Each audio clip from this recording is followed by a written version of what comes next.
6:36 en el territorio continental ecuatoriano, buscando la verdad. Iniciamos la jornada de entrevistas y debates, la opinión diversa y libre en la revista de Opinión Democracia. Queremos dar la cordial bienvenida a la doctora Paulina Araujo, penalista, jurista académica, catedrática universitaria. Lo invitamos para que nos ilustre sobre temas vinculados con la administración de justicia en el Ecuador. Y quisiera empezar este diálogo con un tema que está pendiente, el concurso para la selección de jueces. La primera inquietud que hay en la ciudadanía es cómo el órgano administrativo y disciplinario puede garantizar no solo el proceso, sino generar confianza en medio de la desconfianza que existe en este organismo, con al menos tres de los 5 vocales que están procesados penalmente, y un presidente del Consejo que ha dicho que los jueces debieran seguir su ejemplo. Muy buen día, doctora Paulina Araujo. Muy buenos días, muchas gracias, don Miguel, por la invitación y un saludo a toda la audiencia de Radio Democracia. Pues bien, yo pienso que la situación de desconfianza en la operatividad del Consejo de la Judicatura no es tanto por tal o cual vocal, sino el órgano en general. Es un órgano encargado de la parte administrativa y disciplinaria de la función judicial, y en lo administrativo, sí me permito decirle, quienes ejercemos el derecho, nos damos cuenta que no hay una cobertura adecuada de las necesidades básicas que deberían tener las unidades judiciales. La implementación del expediente electrónico tampoco se ha dado. Y cuando alzamos la voz o criticamos o exigimos que se cumpla con directrices legales, que insisto, son necesidades que deberían ser atendidas, el Consejo de la Judicatura se molesta. No es un órgano al que le guste mucho las críticas, no es muy abierto a lo que uno incluso podría aportar, porque desde lo que hacen mal se entendería que lo deberían mejorar. Por el contrario, se sustenta en una línea de hacer creer que todo está perfecto, que trabajan, que es uno de los órganos pioneros en tratar que la administración de justicia en la parte administrativa brille, ¿no? Pero eso no ocurre. Ahora, sí llama la atención la oportunidad y quizás, no sé, hay una sensación de precipitación en la convocatoria para este concurso, y hay algo que a mí me llama profundamente la atención. Se hace esta convocatoria haciendo un llamado a personas que están ya en la carrera judicial jurisdiccional, abogados en libre ejercicio, para que se presenten. Pero resulta que se van a presentar personas no tanto por especialidades, porque el concurso no está puesto a conocimiento de la ciudadanía para saber, por ejemplo, se necesita 2 jueces penales, uno civil, uno laboral, otro no contencioso administrativo o tributario, sino que es un concurso general. Y se entiende que los mejores puntuados luego se decidirá a qué sala van a llenar la vacante, sea porque reemplazarán a jueces que terminan su periodo o porque hay un faltante de jueces titulares. Yo me pregunto, si no hay una exigencia de especialidad, ¿qué ocurrirá si la mayoría de personas que ganan se dedican o han tenido su especialización en el ámbito civil, pero se requiere que vayan a salas penales? Ahí usted ya va a tener un tremendo problema, porque cada ámbito del derecho requiere una especialización. Aceptar cargos para los cuales uno no está preparado es una modalidad de corrupción, y adicionalmente no es cualquier corte a la que acceden, es el más alto órgano de la justicia ordinaria, en donde se evacuan ya los recursos en última instancia, es decir, será la última palabra. De ahí que, hablando ya en términos generales, yo no comprendo por qué no se lo hizo por especialización. Y también, no sé, el país está viviendo un momento políticamente convulso. No sé incluso la pertinencia de esta convocatoria. Insisto, la noto como un poco apresurada, ¿no? En su convocatoria, y sí me preocuparía, ya hilando un poco más fino, que justamente se quiera buscar jueces que sean los que tengan que decidir casos bastante complicados y que ya han sido resueltos. Puede ser que los quieran incluso revisar, ¿no? Siendo una herramienta, la revisión de juicios, como establece el COIP, doctora Paulina Araujo, si el momento no es óptimo, si no hacen por especialidades, háganos ejemplos de, por ejemplo, se eligen en este paquete a especialistas en derecho laboral o administrativo y van a las salas penales y, hablando en casuística, le corresponde el caso sobornos, por ejemplo. ¿Qué garantías hay? Bueno, si es que laboralistas, por ejemplo, civilistas o lo que usted guste, que no tienen formación, experiencia, estudios en derecho penal y tienen que conocer una causa penal, vamos a tener un tremendo problema, porque no van a tener una solvencia suficiente para la delicadeza de la materia en la cual van a fallar, ¿no? Y ya le digo, hacer una convocatoria general, los requisitos, quizás el más complejo de que se reúna es que usted tenga 10 años de haberse graduado de abogado, 10 años de probidad notoria, haber ejercido la docencia, ejercido el derecho, haber sido funcionario judicial. Pero insisto, no le piden ni tampoco nos están dando a conocer qué perfiles y especialidades de jueces son los que van, a dónde van a ir, ¿no? ¿Eso no consta en la convocatoria? No, en la convocatoria es general. Y se indica, obviamente, en las decisiones del Consejo de la Judicatura que con posterioridad el Consejo decidirá a qué salas irán las personas. Me imagino que ahí verán el perfil. Pero yo creo que de entrada se debió haber delimitado la especialización, incluso para tener claro cómo va a ser el examen de oposición y méritos a los cuales van a someter a los postulantes, ¿no? Doctora Paulina Araujo, ahora, ¿quién resuelve esto? ¿Convocado el proceso? ¿Será el Pleno del Consejo Nacional de la Judicatura quien finalmente decida esto?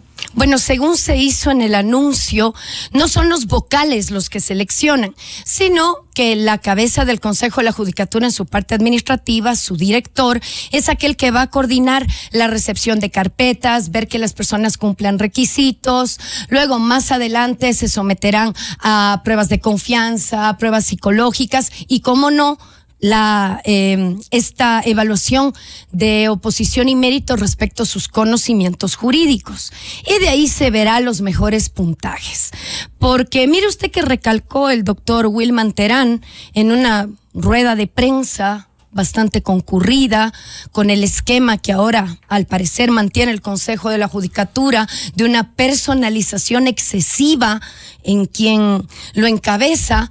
Él dejó claro, miren, si lo que les preocupa es que existan vocales que están sometidos a investigaciones penales, bien, ellos no son los que van a llevar adelante todas las fases de este concurso, sino que, ya le digo, será el director del consejo el encargado de aquello y luego se decidirá con los más altos puntajes. Pero olvidémonos por un momento el procedimiento, la convocatoria, todo lo que va a ocurrir. Yo no estoy muy segura de algo, y esto es lo preocupante, que en verdad se haya motivado a los mejores juristas del Ecuador, que es lo que uno esperaría en el nivel más alto de la justicia ordinaria, como para que ellos se postulen. Porque con desconfianza en el órgano administrativo, con desconfianza en general en cómo se están manejando las instituciones en el Ecuador, no sé si los mejores abogadas y abogados son los que quieran concursar para ocupar tan alta magistratura. Y eso es lo preocupante, porque aún con un proceso que le publiciten todas las fases, que verbalmente le digan y elocuentemente que va a ser transparente, es más, han convocado que se forme un voluntariado cívico ciudadano para que monitoree cómo se va a llevar adelante el concurso. Pero si usted no tiene buenos postulantes, no sé de qué nos sirva los pasos ya marcados y la supuesta transparencia y monitoreo, porque se escogerán no precisamente, si bien los mejores puntuados, pero no precisamente las mejores personas, ¿no? Las que en verdad podrían honrar la alta magistratura de ser juez de Corte Nacional. Doctora Paulina Araujo, hilando fino, ha habido concursos en otros ámbitos, incluso la elección del Consejo de Participación Ciudadana, con severos cuestionamientos que hoy una causa está en el Tribunal Contencioso Electoral. Hay que decirlo al país y al mundo.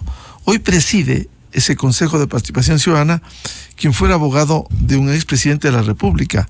¿Qué garantías en este concurso, yendo a la Corte Nacional de Justicia, que haya probidad notoria y, como usted bien ha señalado, con trayectoria, por ejemplo, en el ámbito penal, que vayan a ocupar sillones de los tribunales penales de la Corte Nacional de Justicia? ¿Qué garantías hay? Porque uno podría presumir que en el otro costado se vaya escogiendo perfiles precisamente para lo que pudieran pretender hacer. Sí, mire, yo le voy a ser muy sincera, y este es un criterio netamente personal y por experiencias que tuve décadas atrás, que fui funcionaria judicial, que quise ascender, me presenté a concursos y simple y llanamente estuvo amañado. El concurso ya estuvo dado a una persona, yo tenía ya publicaciones, me dijeron que no, que los libros no debían ser tomados en cuenta, o sea, todo de una manera bastante descarada, ¿no? De ahí que si usted me pregunta a mí, Paulina Araujo, ¿creería usted que este concurso va a lograr captar a los mejores juristas, va a ser transparente, va a estar libre de injerencias políticas? Aunque, como usted bien dice, va a haber una veeduría ciudadana que va a estar conformada, y ¿quién la va a dirigir o coordinar? El Consejo de Participación Ciudadana y Control Social. Yo no quiero pecar de pesimista, pero por el momento álgido que vive el país, yo no creo, la verdad, que tengamos un concurso que transcurra al menos sustentado en la confianza ciudadana de que las mejores personas van a ir, y que adicionalmente tengan los conocimientos y también la valentía y entereza de decidir en derecho. Eso es lo que a mí me preocupa, y que quizás quienes, no todos, ¿no? Supongo que habrá, espero, al menos anhelo, personas honorables que tengan conocimientos y que quieran en verdad servir al país. No descarto que existan personas que busquen acceder para cumplir intereses totalmente ajenos a una transparente administración de justicia. Y esto le digo porque ya ha ocurrido. Lamentablemente, no tenemos una buena experiencia dentro de lo que implica concursos de oposición y méritos.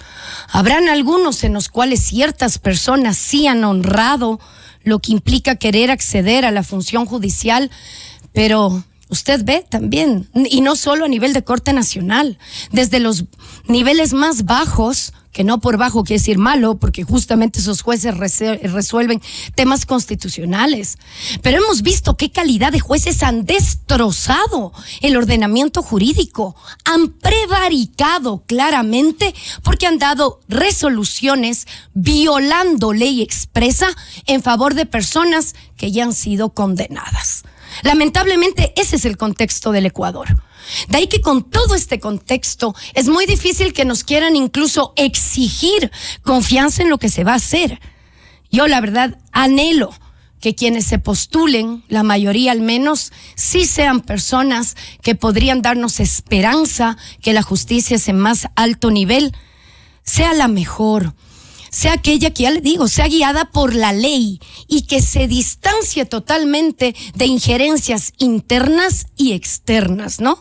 Externas que se deban a alguien externo y a ese alguien le van a favorecer. E internas, presiones dentro de la misma función judicial, que espero no ocurra que por haberte dado el cargo, ahora tú me debes fidelidad. Que también lamentablemente hemos tenido esos ejemplos, ¿no?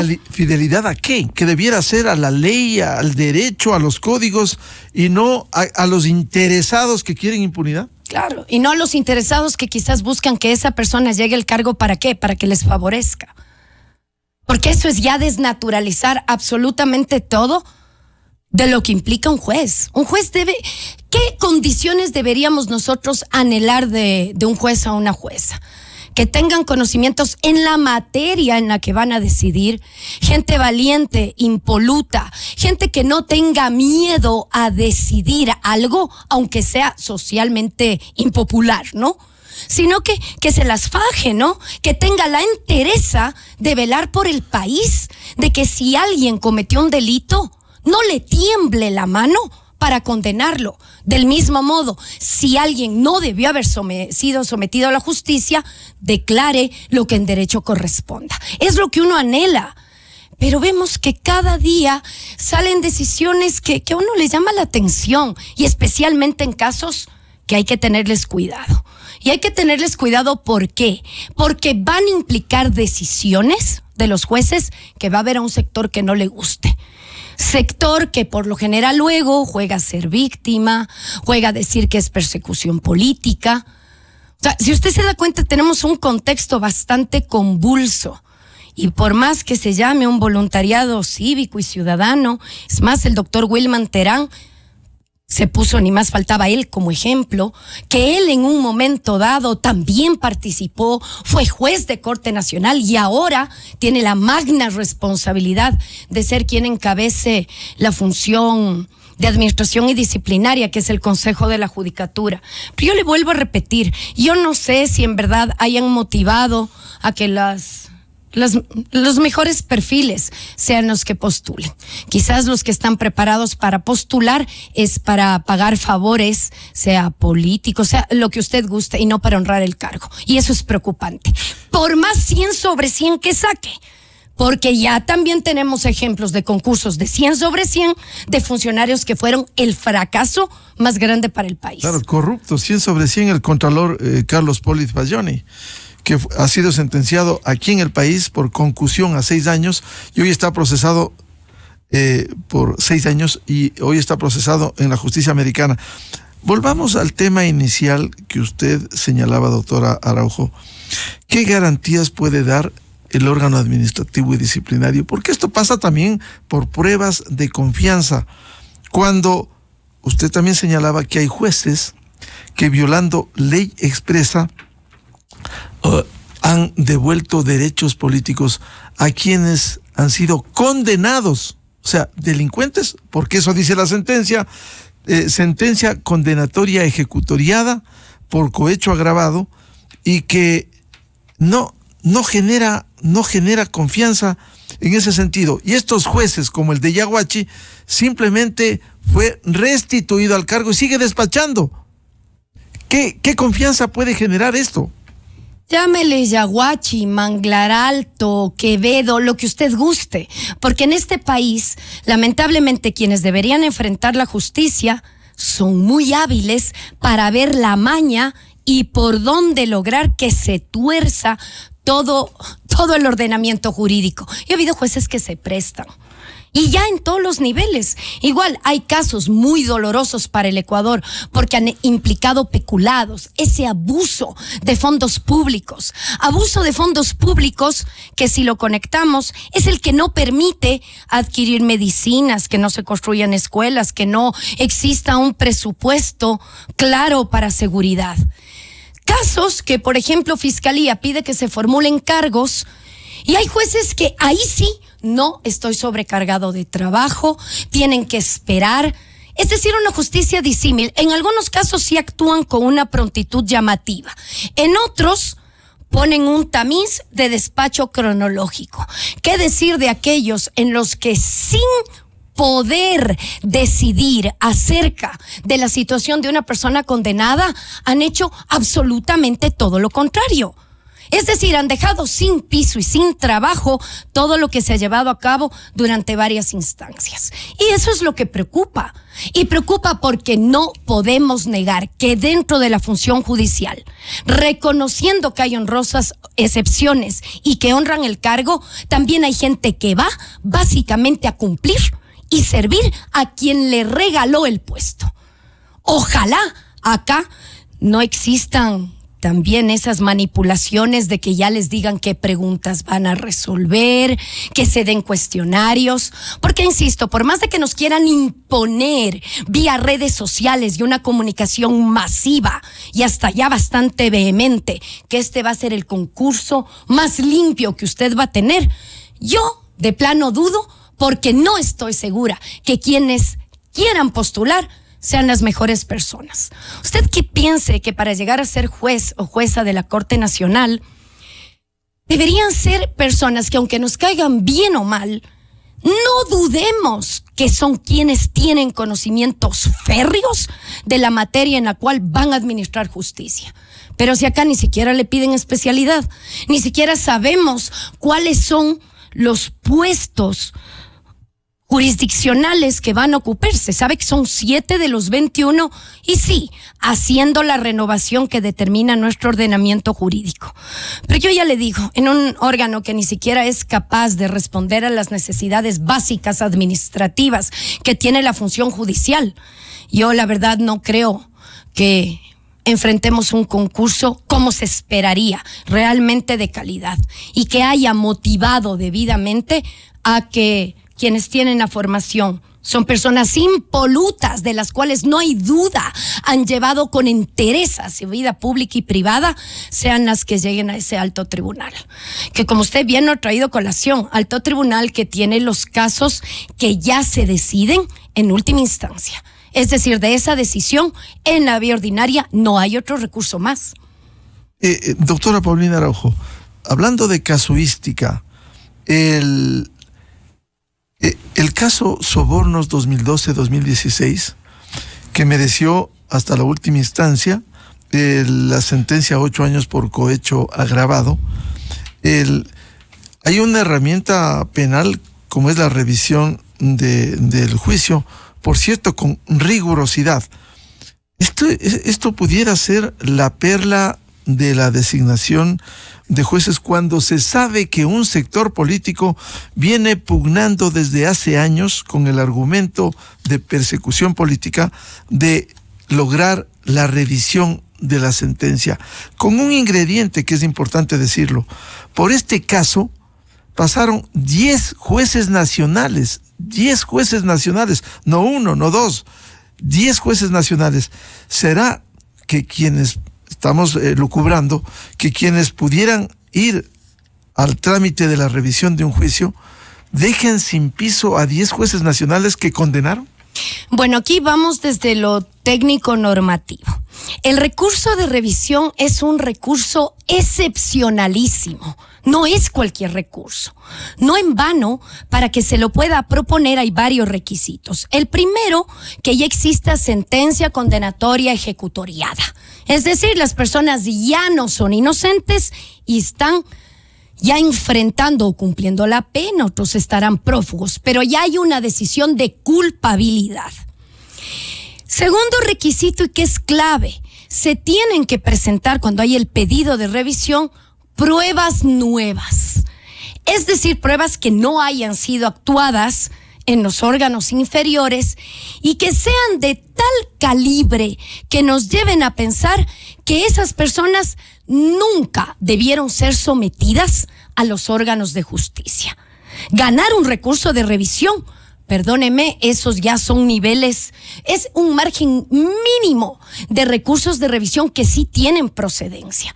No es una mera revisión porque no me gustó la decisión condenatoria, lo propongo y en una audiencia alego cualquier cosa, me lo conceden. Y hay que tener cuidado, porque si bien usted ha dicho que 10 jueces, como en efecto se han pronunciado en este caso, ojalá la maña no haga que en revisión basten 3 jueces para no sé bajo qué prueba nueva, porque eso no lo tengo claro, decidan que efectivamente no ocurrió nada. Y ahí incluso nacería la vida, si se gana la revisión, que el Estado le indemnice a las personas que han sido procesadas. Si me permite, doctora Paulina Araujo, para que siga con su argumento jurídico, vamos a una pausa y volvemos.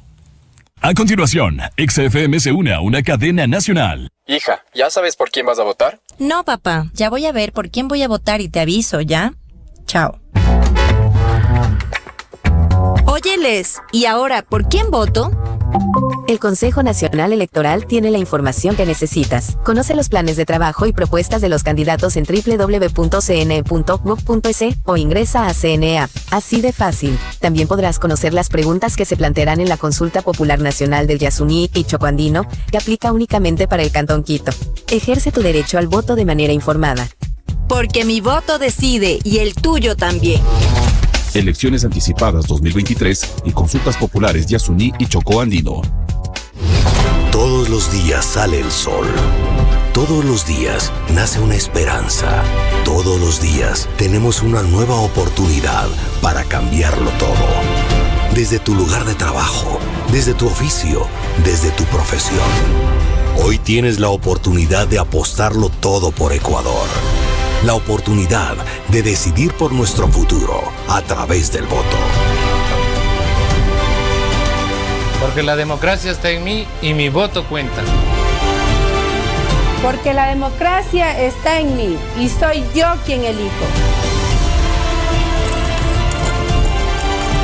Porque con mi voto podemos hacer historia. Porque mi voto decide y el tuyo también.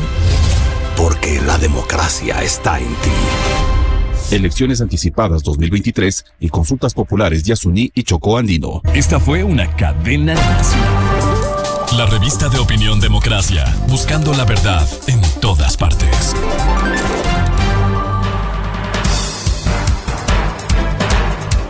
Siete, 2 minutos en el territorio continental ecuatoriano, buscando la verdad.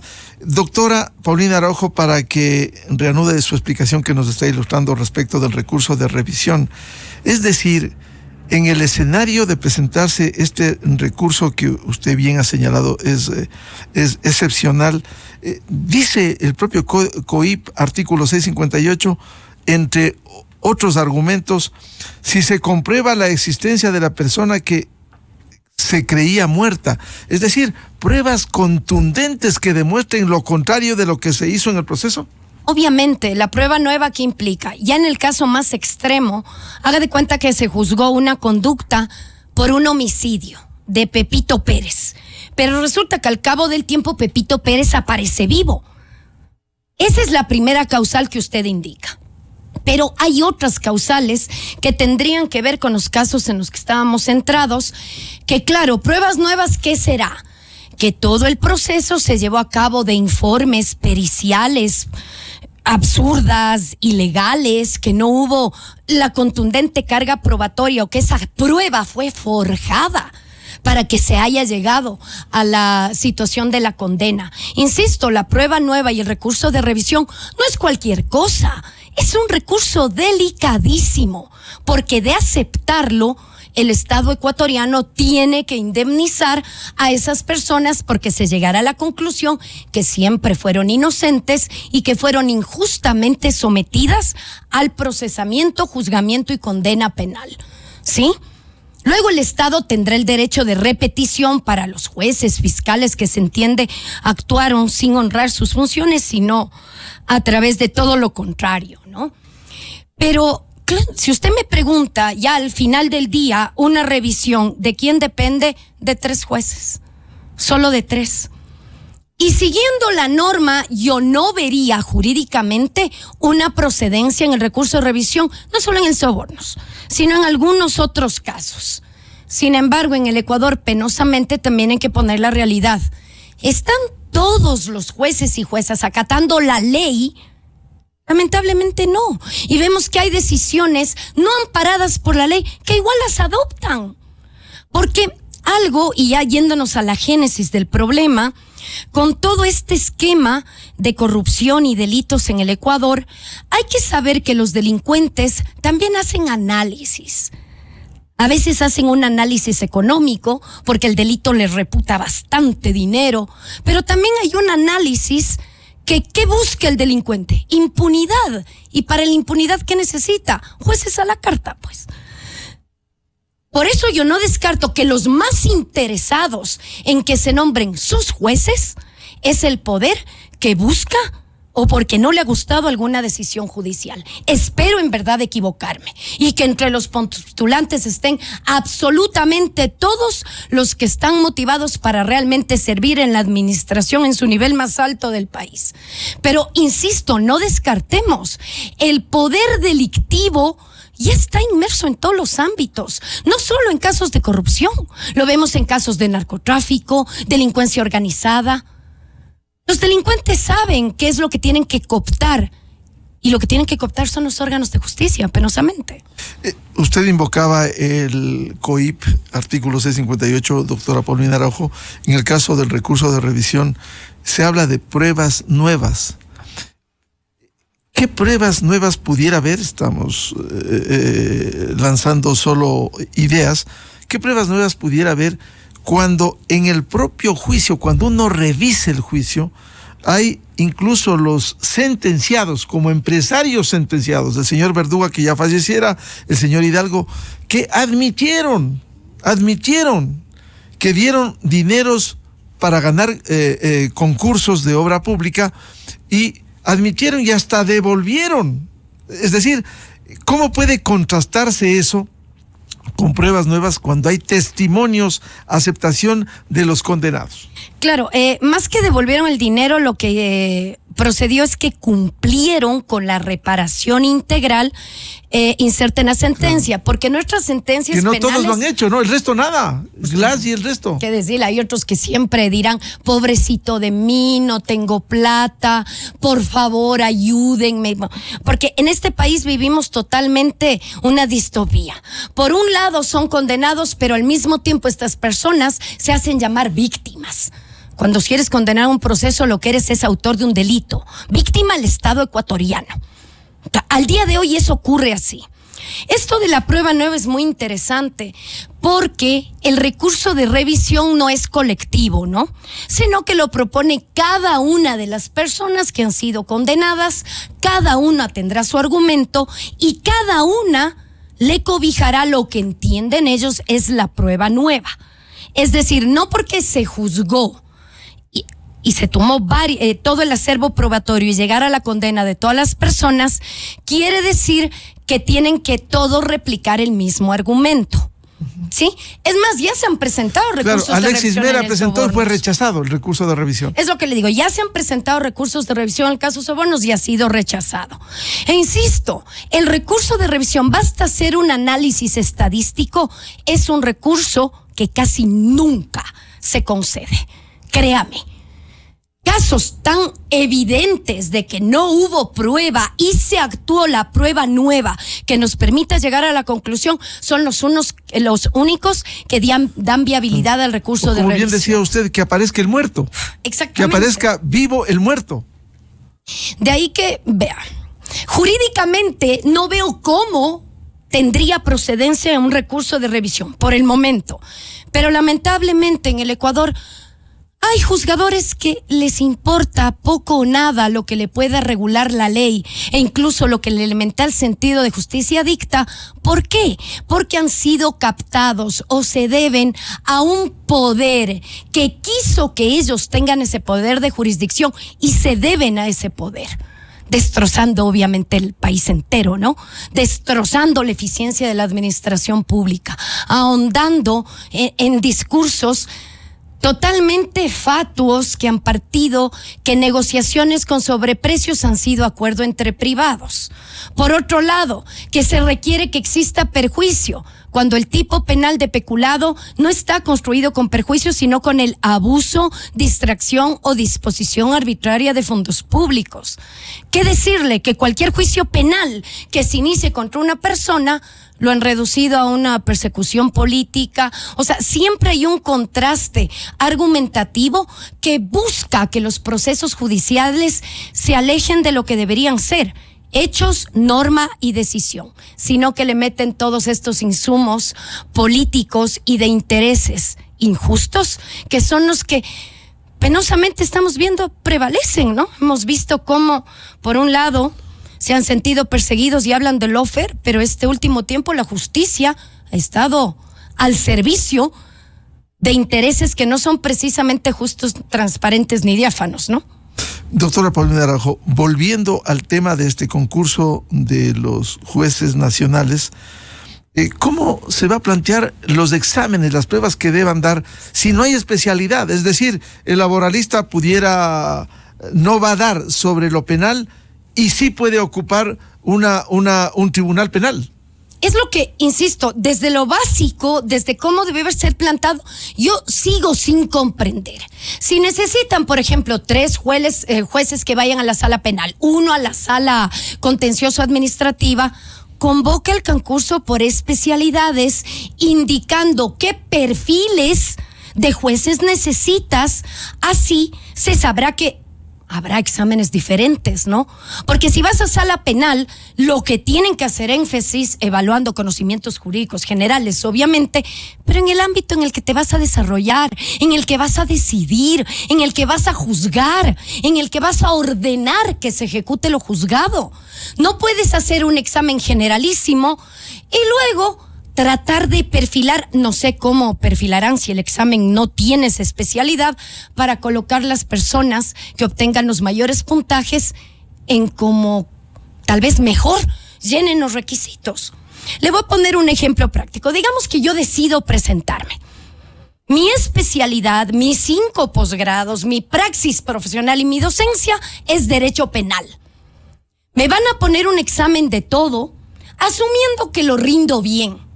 Pero resulta que no hay vacantes en la sala penal, sino que le dicen, bueno, se va a la sala civil o a la contenciosa tributaria. ¿Qué sé yo de esas materias? Sé lo básico que aprendí en la universidad. Sería irresponsable que yo lo acepte. De ahí que, la verdad, incluso el planteamiento de examen general y luego veremos a dónde te mando, ahí, en ese luego veremos, tengo miedo a la discrecionalidad y que no existan los perfiles que se compaginen con la necesidad. Ahí es donde podría estar la situación en donde quién decide, por qué decides, con base a qué decides, y no hiciste un examen que por último podías evaluar la especialización, no que las elecciones luego. Pensándolo mal, doctora Paulina Araujo, seleccionar a jueces nacionales, quizás un interrogante que la planteo, con hoja de ruta para su trabajo en la Corte Nacional. Vea, la Corte Nacional es el nivel más alto. Esos jueces deciden ya en su última palabra. De ahí que debe ser lo más transparente y delicado posible. Pero aún con un procedimiento de selección impecable. Haga de cuenta que se cubre todo. Es más, que se forme esta veeduría cívico-ciudadana, que es la que instó el doctor Wilman Terán a que también la ciudadanía esté monitoreando.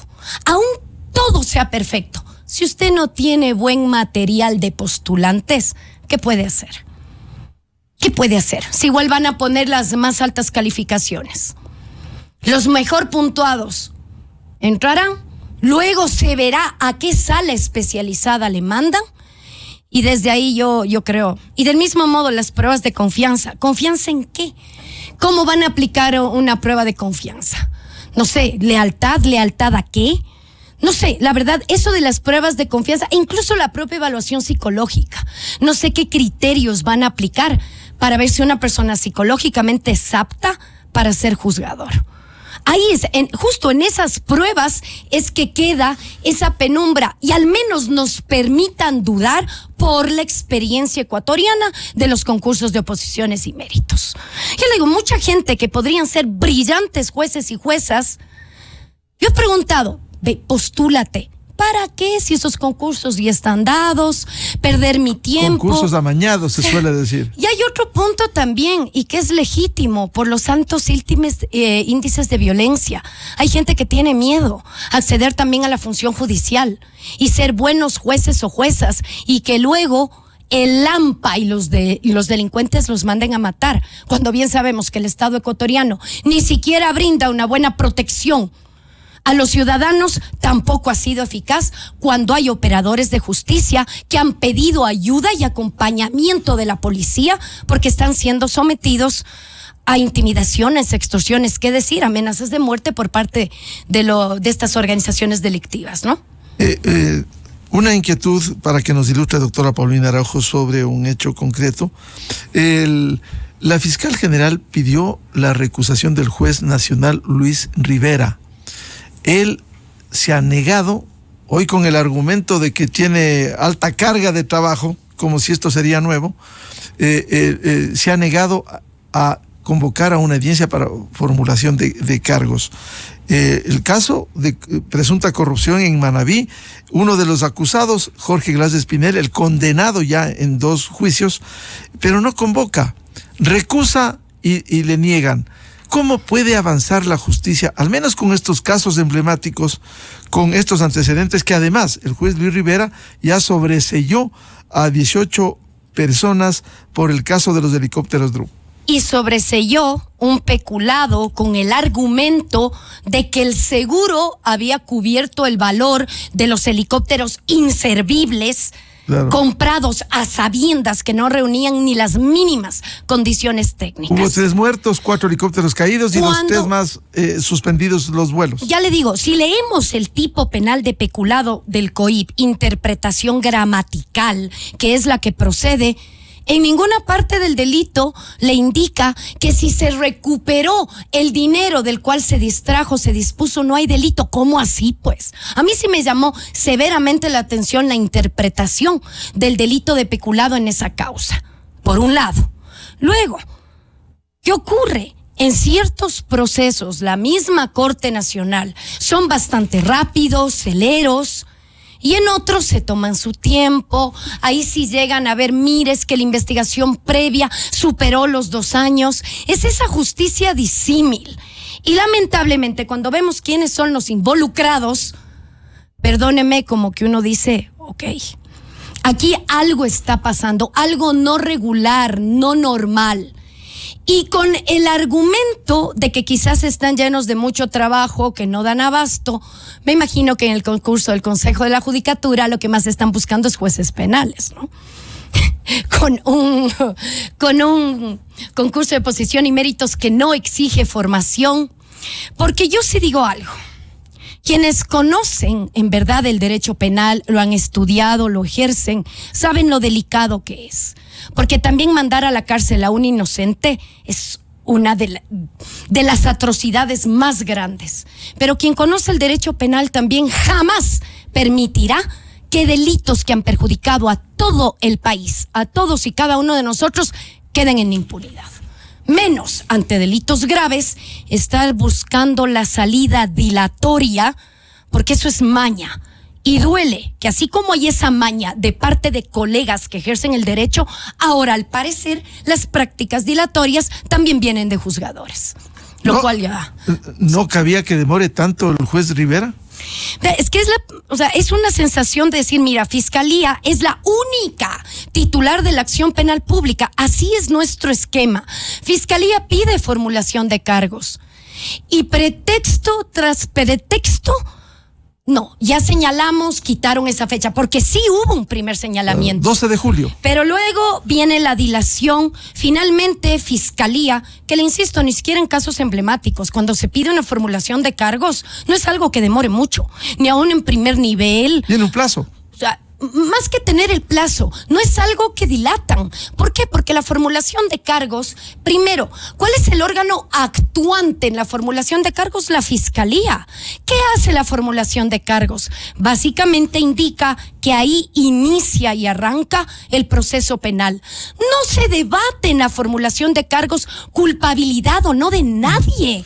Si ni la formulación de cargos la quieren señalar, perdóneme, ahí sí queda. Al menos nos permitan ejercer el derecho de dudar que algo está ocurriendo, y al parecer esas dilaciones se corresponden con personas que, aunque se han dicho víctimas, parecen ser mimadas de la administración de justicia. Esa es la justicia ecuatoriana. Hay jueces respetables, pero también hay de lo otro, jueces venales.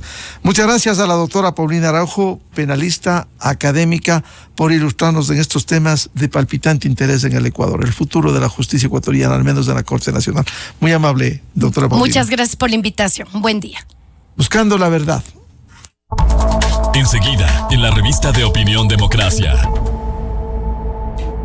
7:20 minutos en el territorio continental ecuatoriano, pausa publicitaria. Ya volvemos con dos reconocidos constitucionalistas, el doctor Hernán Salgado Pesantes y el doctor José Chalco, para hablar el papel y las actuaciones de la Corte Constitucional. Desde 1984 con Gonzalo Rosero.